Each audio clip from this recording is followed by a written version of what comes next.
Welcome to our KPC Daily Devotional.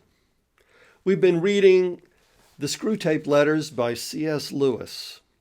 These are written as a series of letters from a devil in the middle management of hell to a junior tempter in the field about managing a young Christian and to try to render his faith ineffectual.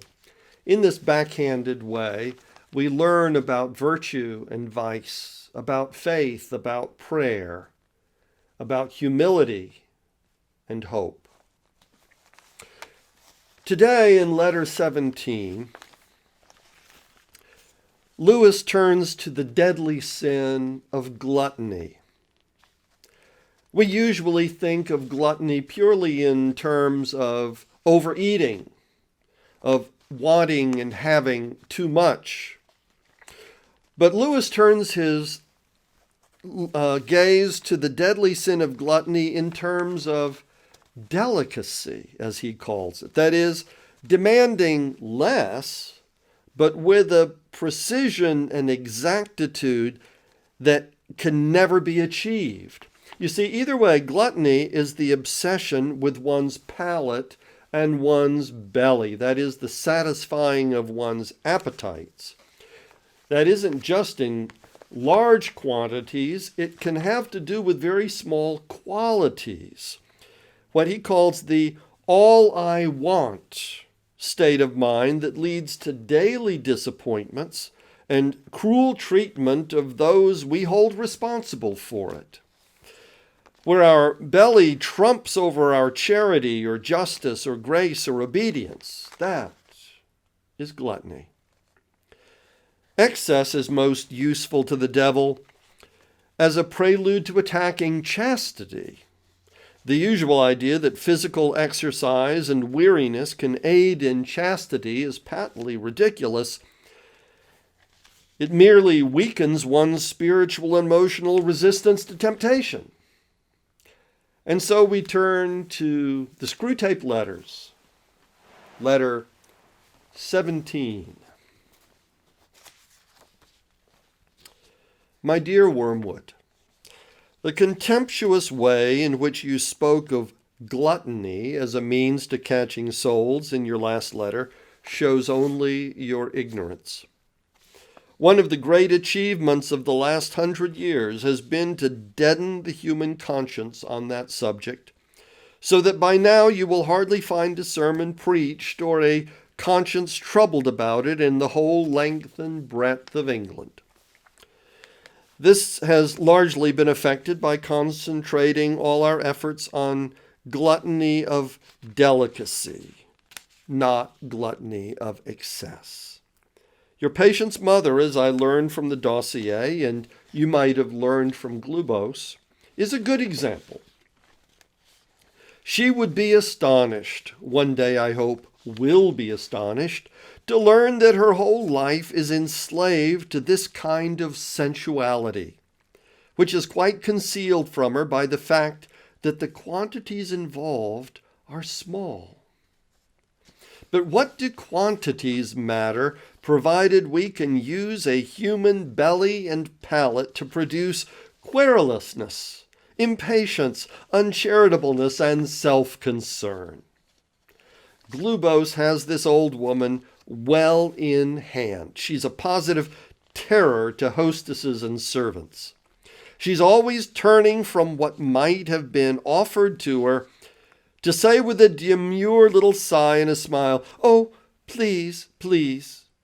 All I want is a cup of tea, weak but not too weak, and the teeniest, weeniest bit of really crisp toast."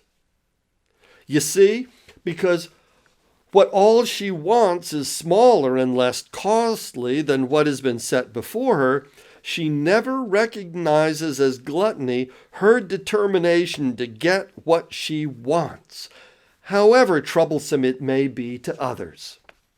At the very moment of indulging her appetite, she believes that she's practicing temperance. In a crowded restaurant, she gives a little scream and at the plate which has some overworked waitress is set before and says, "Oh, "Oh, that's far, far too much. Take it away and bring me about a quarter of it." If challenged, she would say she was doing this to avoid waste.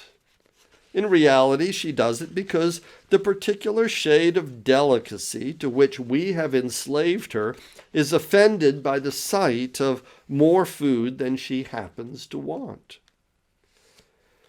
The real value of this quiet, unobtrusive work, which Glubose has been doing for years on this old woman, can be gauged by the way in which her belly now dominates her whole life.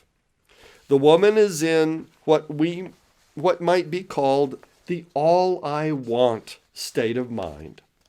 All she wants is a cup of tea properly made, or an egg properly boiled, or a slice of bread properly toasted. But she never finds any servant or any friend who can do these simple things properly, because her properly conceals an insatiable demand for the exact and almost impossible pleasures of her palate, which she imagines she remembers from her past, a past described by her as the days when you could get good servants, but known to us as the days when her senses were more easily pleased and she had pleasures of other kinds which made her less dependent on those of the table. Meanwhile, the daily disappointments produces daily ill temper. Cooks give notice and friendships are cooled. If ever the enemy introduces into her mind a faint suspicion that she's too interested in food, Glubose counters it by suggesting to her that she doesn't mind what she eats herself, but she does like to have things nice for her boy. In fact, of course, her greed has become one of the chief sources of his domestic discomfort for many years. Now, your patient is his mother's son. While working your hardest, quite rightly, on other fronts, you must not neglect a little quiet infiltration in respect of gluttony. Being a male, he's not so likely to be caught by the all I want camouflage. Males are best turned into gluttons with the help of their vanity. They ought to be made to think themselves very knowing about food, to pick themselves on having found the only restaurant in the town where steaks are really properly cooked. What begins as vanity can then be gradually turned into habit. But however you approach it, the great thing is to bring him into the state in which the denial of any one indulgence, it matters not which, champagne or tea, Sol Colbert or cigarettes, puts him out. For then his charity, his justice, and obedience are all at your mercy. Mere excess in food is much less valuable than delicacy. Its chief use is a kind of artillery preparation for attacks on chastity. On that, as on every other subject, keep your man in a condition of false spirituality. Never let him notice the medical aspect. Keep him wondering what pride or lack of faith has delivered him into your hands when a simple enquiry in what he's been eating or drinking for the last 24 hours would show him whence your ammunition comes, and thus enable him, by a very little abstinence, to imperil your lines of communication.